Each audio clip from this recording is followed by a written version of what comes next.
नमस्कार मंडळी, कसे आहेत? बरे आहे का? आता ऊन पण खूप झाले. आता उन्हामुळं कसं झाले ना, बाहेर जायला नको वाटतंय.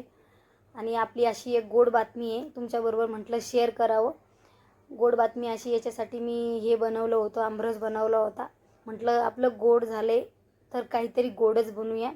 मुलगा बोललेला बिर्याणी बनवू, पण मी बोलले बिर्याणी नको आहे, आपण आमरसच बनवूया. गोड गोड खाऊ, गोड झाल्याबद्दल.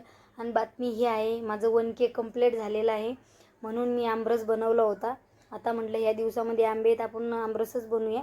चिकन मटन काय कधी पण खाऊ शकतो, म्हणून आमरस बनवला होता. आणि ही मेहनत माझ्या 1.5 वर्षाची आहे. आणि ह्या दिवसाची मी खूपच आतुरतेने वाट बघत होते. माझं कंप्लीट झाले 1K. तुमचा असाच सपोर्ट राहू द्या. आपलं 10K पण लवकरच कंप्लीट होईल, तुम्ही असं जर सपोर्ट राहिला तर.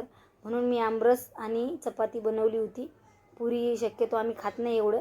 मिस्टरांना ॲसिडिटी होती, तर म्हणून चपाती बनवली होती. आणि थोडी तोंडी लावायला तिखट भाजी बनवली होती. आणि असा आमरस बनवतो आम्ही. चला, आता आमरस खूप चांगला झाला होता. आणि आनंद मला खूप झाला होता. माझा गगनात मावत नव्हता, एवढा आनंद होता. तुमचा असाच सपोर्ट राहू द्या. आणि खूप खूप धन्यवाद माझं 1K केल्याबद्दल. धन्यवाद सगळ्यांना.